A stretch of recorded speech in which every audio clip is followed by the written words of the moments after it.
Iniciamos en marzo del año 2018.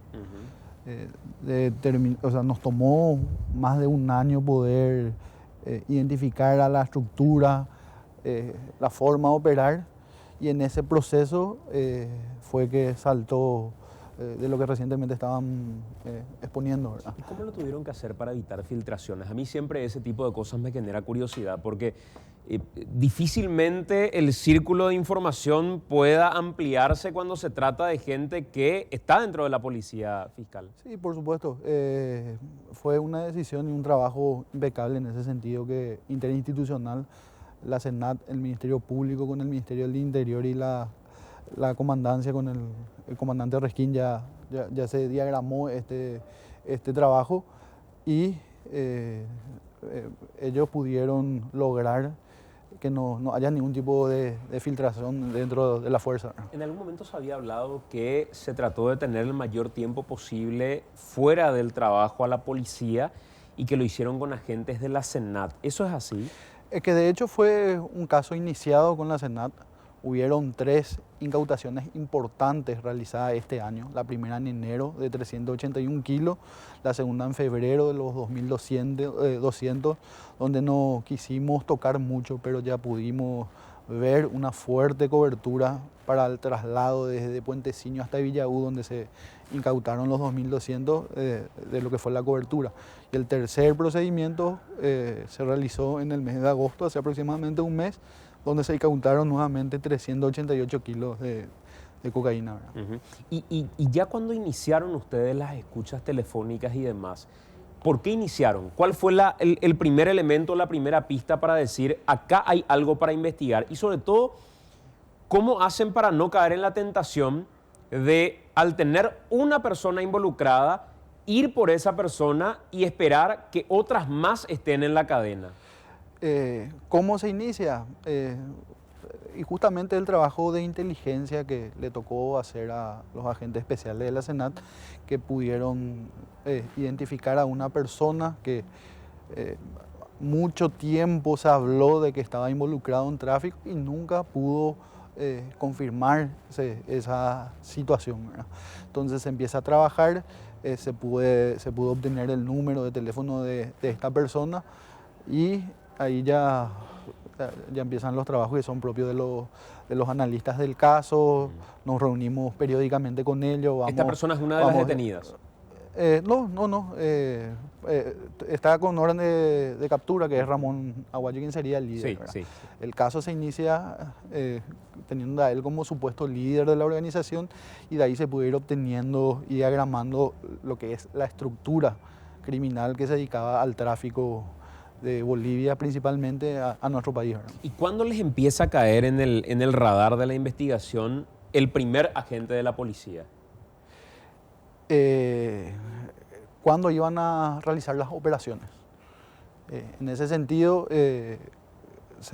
nunca dicen van a ir la aeronave, le van poniendo nombres y van cambiando, y ese es un trabajo que ya le corresponde al analista poder determinar cuándo están hablando de una carga o están realizando actividades para querer despistar justamente en caso de que estén siendo investigados. Y ese primer elemento policial, para meternos a la estructura policial en sí que ustedes terminan deteniendo, ese primer elemento policial, ¿era ya un comisario, un subcomisario? ¿Era algún agente que de por ahí tenía que ir a negociar de nuevo con alguna alta autoridad?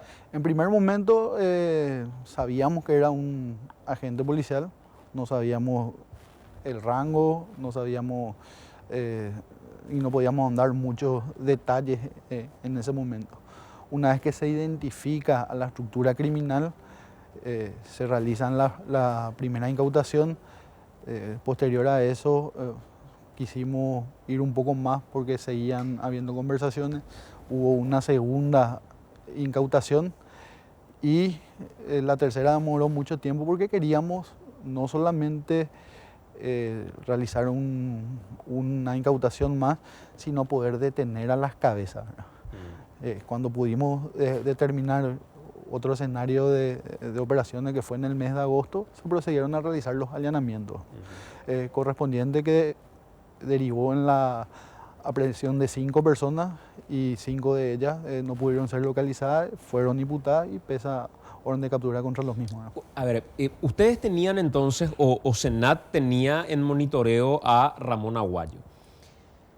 En un momento determinado, cae un policía dentro de la estructura cuando ustedes estaban haciendo, cuando Senat estaba haciendo el análisis. Aparece el primer policía involucrado. ¿Quién es ese primer policía? Eran los efectivos que prestaban servicio en la comisaría de Puenteciño. Puenteciño.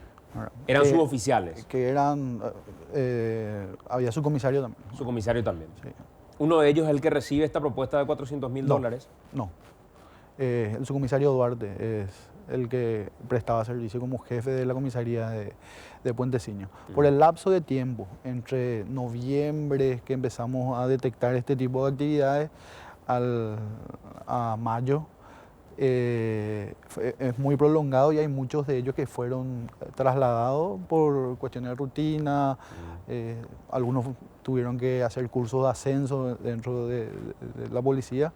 Es por eso que se realizan distintos puntos del país, ¿verdad? Y cuando escucharon ustedes a Duarte, o tenían la pista del subcomisario Duarte, es el apellido que mencionabas, ¿verdad? ¿Cuál era el rol que él tenía? ¿Para qué lo habían convocado? ¿Para qué lo habían llamado? ¿Fue una llamada telefónica? ¿Fue un encuentro personal? Fue una llamada que le había realizado a Gustavo. ¿Quién es Gustavo? Gustavo Fleita es el jefe de pistero y era el encargado logístico de que tenga todo lo necesario para poder operar. En ese parte del trabajo del mismo era poder tener la cobertura correspondiente para que el transporte, una vez que recibía la mercadería, pueda llegar a destino sin ningún inconveniente, ¿verdad? ¿Y Duarte le había prometido liberar de controles la pista o liberar de control el trayecto para el transporte de la droga?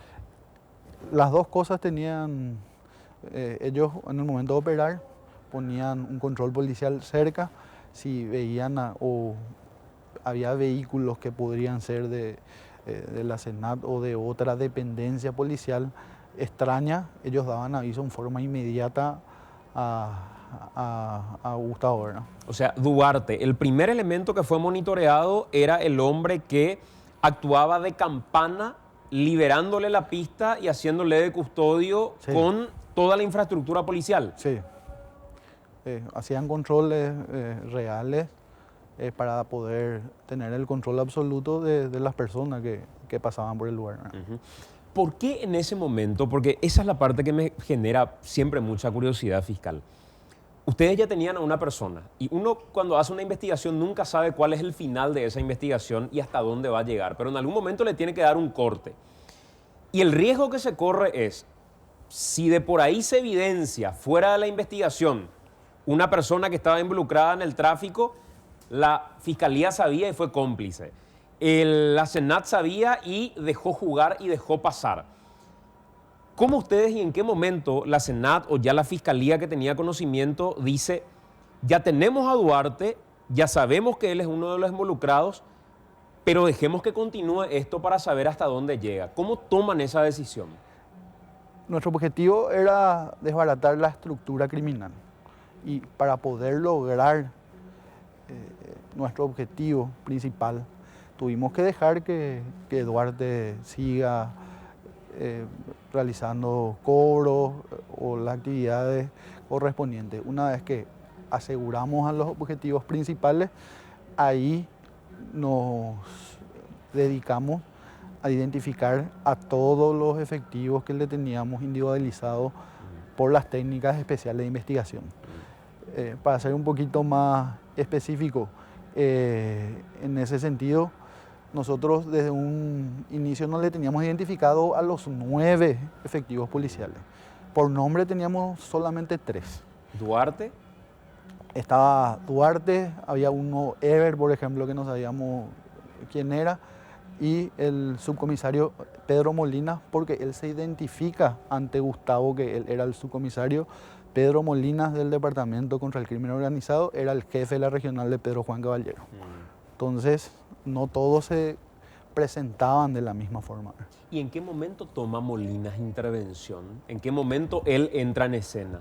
Molinas entra en escena en fecha 26 de noviembre, se comunica directamente con Gustavo a comunicar que habían retenido un cargamento que era de su grupo y que le exigía 400.000 para poder liberar. Le dice que iba a hablar con el patrón, Gustavo, y que le iba a avisar posteriormente. Ahí Gustavo se comunica con Ramón. Ramón le especifica que no tenía esa suma de dinero, pero para el día siguiente podía conseguir 200.000. Le avisa que tenían solamente 200.000 y que iban a tardar 24 horas en conseguir, y acepta esas condiciones Molina. ¿Y se hace ese pago fiscal? Sí, se hace porque la carga fue liberada, no hubo una comunicación al Ministerio Público en ese sentido de que se realizó un procedimiento, y tampoco es el protocolo de actuación que tiene esa unidad policial del Departamento contra el Crimen Organizado. Si bien tiene una oficina en el departamento de Amambay que también puede actuar en zona del departamento de Concepción, ellos no pueden actuar sin una orden de trabajo que realizan, y tampoco pueden hacerlo solos, ¿verdad? El equipo tiene que comunicarle a Asunción, al jefe del departamento, y ahí se realiza el operativo con los oficiales de la capital, ¿verdad? Y esa negociación que plantea Molinas, creo que era el que decías, ¿verdad? Que pidió ¿él era subcomisario o comisario? Subcomisario. Subcomisario Molinas, Pedro Molinas. Sí. Cuando Pedro Molinas llama y dice, yo soy el encargado de crimen organizado aquí en la zona, soy el comisario Pedro Molinas, y se identifica de esa forma, la negociación del trato económico hacen vía teléfono. En esa oportunidad hicieron vía telefónica. Y eso sí quedó registrado, o sea, la negociación está grabada. Plenamente registrado tenemos. ¿Y cómo ustedes, además de la sospecha de que se liberó la carga, cuál es otro elemento que tienen para decir se hizo el pago? ¿En tal lugar, en tal momento? ¿Eso lo tienen también grabado o ya fue otro mecanismo que utilizaron? No, normalmente esa negociación ya se hace una contraentrega, ¿verdad? Ya se hace en forma presencial, física, entre un enviado de Gustavo mismo se habrá presentado para poder liberar la carga, ¿verdad? ¿Y de cuánto era la carga? Y por el volumen tenía que ser entre 370 y 400 kilos más o menos, ¿verdad? De cocaína también. De cocaína, siempre de cocaína, ¿verdad? Este policial que estamos hablando, aquí estamos viendo algunos de los que quedaron detenidos. Vemos al comisario principal, Edelio Loreiro. Vemos también al subcomisario Molinas, que es el hombre de 43 años, al que estamos viendo en el medio. Y el subcomisario Rubén Darío Duarte Yaquet, que está un poco más abajo. Ahora estamos haciendo foco en Pedro Molinas en particular, que es el que se identifica como el integrante de la unidad de lucha contra el crimen organizado, y le pide $400.000, pero el negocio termina cerrándose en $200.000 para liberar la carga. Molinas no tenía contacto con el comisario Duarte. No. O sea, cada uno picoteaba como podía. Sí, así mismo. Lo que más interacción tenían eran los de la comisaría de Puenteciño, porque era el teatro principal de operaciones de esta organización criminal, ¿verdad?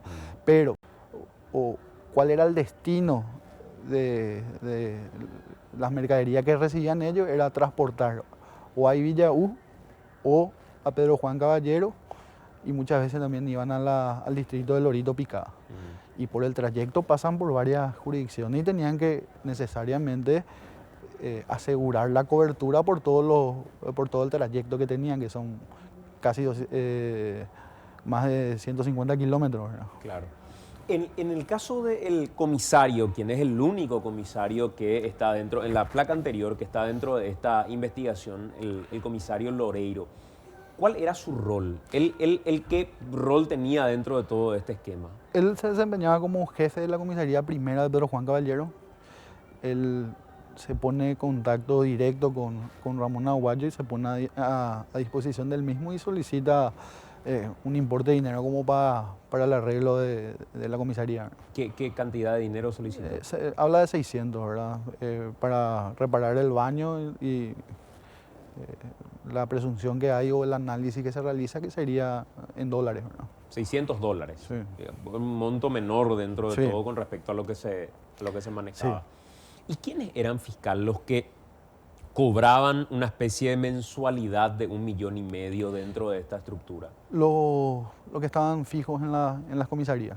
Estas personas que estamos viendo. Acá Sí. estamos viendo el subcomisario Sebastián Ramón Silva de Concepción, suboficial primero Carlos Eber Navarro, suboficial inspector Pablo César Moraes, suboficial inspector Mario Figueroa Velázquez. Mario Figueroa no era de la comisaría, él estaba cumpliendo funciones en el departamento antinarcóticos del departamento de Concepción. No estaba fija en la comisaría y él tiene mayores conversaciones también en ese sentido, ¿no? ¿Y él qué rol tenía? Porque el resto cobraba una especie de mensualidad para no ver nada probablemente. Sí. ¿Y en el caso de este hombre? De él no tenemos específico el monto que percibía, pero por la experiencia que tenemos en los trabajos, sería un monto superior, ¿verdad? Que perciben ¿Y a para los... qué, fiscal? Y para hacer la vista gorda, para no perseguirle a miembros de este grupo que operaban por todo el departamento de Concepción, ¿verdad? O sea, estamos hablando porque en un principio muchos probablemente imaginaban que toda esta estructura era una estructura policial que daba protección a este narco. Pero lo que ahora estamos viendo es un narcotraficante que tenía a varias zonas policiales asalariadas como para permitir absoluta libertad en la pista o en la ruta que él tenía que seguir con la droga. Es así, Santiago.